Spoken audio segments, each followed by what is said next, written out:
नमस्कार, मैं हूं नीलू। तो देखिए, रूस यूक्रेन युद्ध को लेकर अब यूरोप और अमेरिका बिल्कुल आमने सामने आ गए हैं। ट्रंप ने एक बार फिर से यूरोप को यह चेतावनी दी है कि वो यूक्रेन का समर्थन और साथ देना छोड़ दे, वरना यूरोपियन कंट्रीज बर्बाद हो जाएगी।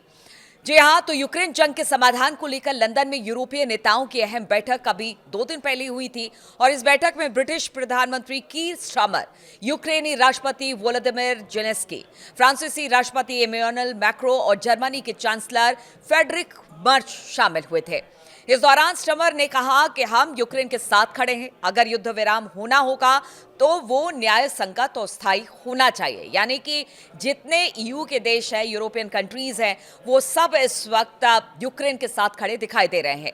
उन्होंने दोहराया कि ब्रिटेन युद्ध के दौरान भी यूक्रेन का समर्थन करेगा और शांति वार्ता में भी साथ देगा, यानी दोनों तरीके से जो यूरोपियन कंट्रीज हैं वो सब इस वक्त यूक्रेन के साथ हैं। दूसरी तरफ जेलेंस्की ने यूरोप, अमेरिका और यूक्रेन के बीच एकता को बेहद जरूरी बताया।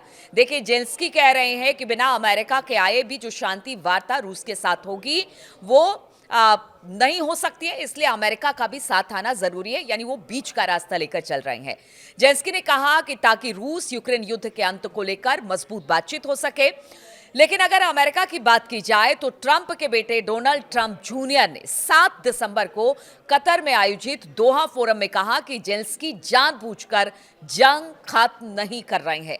ट्रंप जूनियर ने चेतावनी देते हुए कहा कि ट्रंप यूक्रेन जंग से पूरी तरह पीछे हट सकते हैं।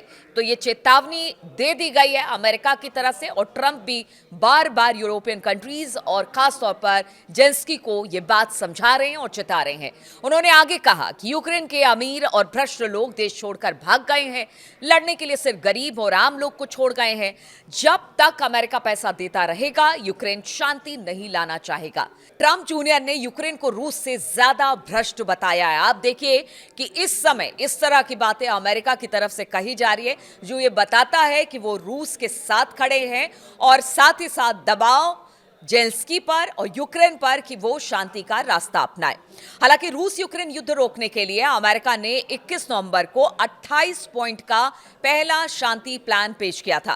प्लान के मुताबिक यूक्रेन को अपना लगभग 20% हिस्सा रूस को देना होगा। इसमें पूर्वी यूक्रेन का डोनबास का इलाका भी शामिल है। यूक्रेन मात्र 6 लाख जवानों वाली सेना ही रख सकेगी। ये सब शांति प्रस्ताव जो ट्रंप की तरफ से आया उसमें कहा गया है।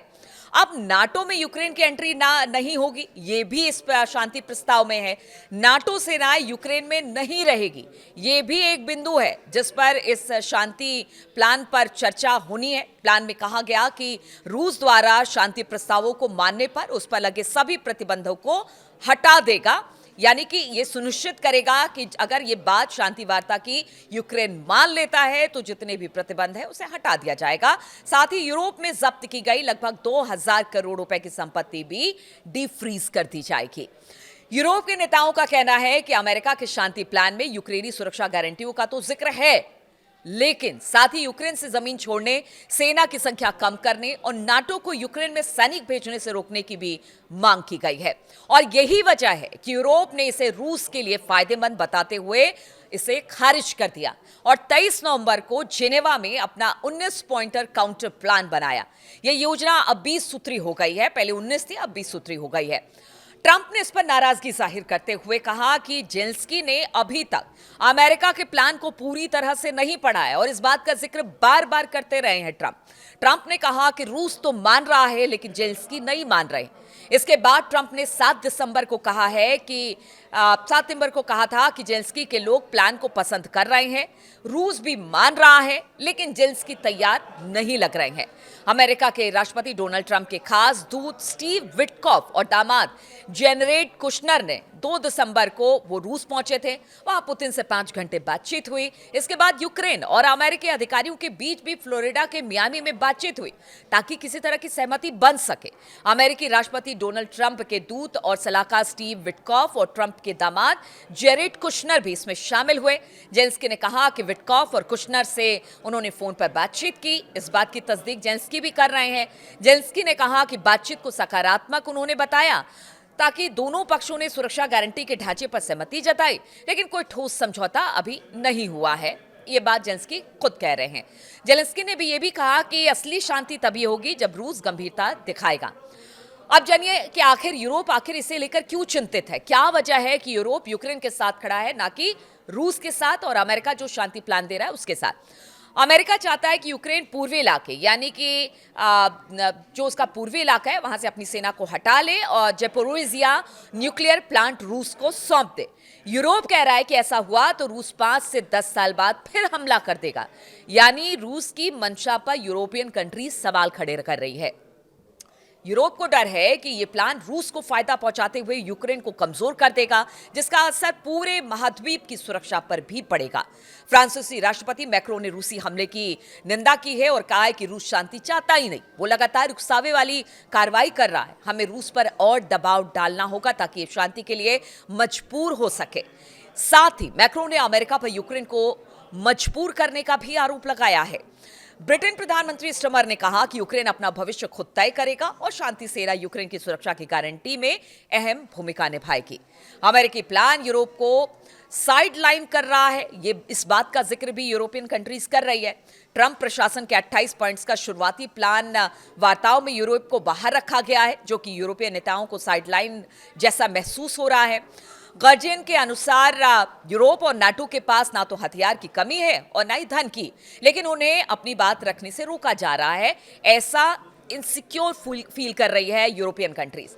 यूरोपीय काउंसिल के अध्यक्ष एंटोनियो कोस्टा ने कहा कि यूरोप को वार्ताओं में वापस लौटना होगा, क्योंकि कई मुद्दे ईयू के अधिकार क्षेत्र में आते हैं, यानी यूरोपियन कंट्रीज के अधिकार क्षेत्र में आते हैं, इसलिए उन्हें अपनी बात रखने का हक है। यूरोपीय उद्योग के अध्यक्ष उर्सुला वॉन डेन लेयन ने जोर दिया कि कोई भी शांति योजनाओं से पहले हत्याओं को रोका जाना चाहिए। ये सीधा सीधा रूस पर इस तरह का आक्षेप है, ना कि भविष्य के संघर्ष के लिए बीज बोने चाहिए। दूसरी ओर रूसी राष्ट्रपति व्लादिमीर पुतिन ने यूरोप को बताया कि शांति में बाधा, उन्होंने साफ तौर से और गाए बगाए हर मन से पुतिन को हमने सुना है कि उन्होंने कहा है कि यूरोपीय यूनियन जो है वो शांति में बाधा बन रहा है। पुतिन ने 2 दिसंबर को यूरोपीय देशों को कड़ी चेतावनी दी है। ये यूरोपीय देशों की चिंताओं को और बढ़ा रहा है। पुतिन बोले कि यूरोप के साथ युद्ध हुआ तो हालात अलग होंगे। पुतिन ने कहा कि रूस यूरोप से युद्ध नहीं चाहता, लेकिन अगर यूरोप युद्ध शुरू करता है तो फिर मामला इतना जल्दी खत्म होगा कि बातचीत करने का भी मौका नहीं मिलेगा। तो अब देखिए किस तरह से ये स्थिति अब धीरे धीरे बिगड़ती जा रही है। अमेरिका रूस के साथ खड़ा है, यूरोपियन देश इस वक्त यूक्रेन के साथ खड़े हैं।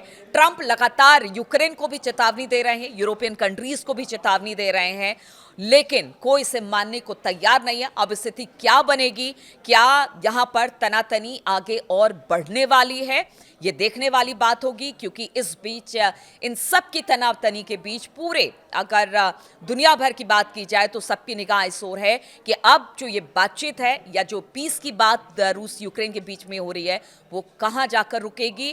क्या यूरोप और अमेरिका अब आमने सामने खड़े हो जाएंगे?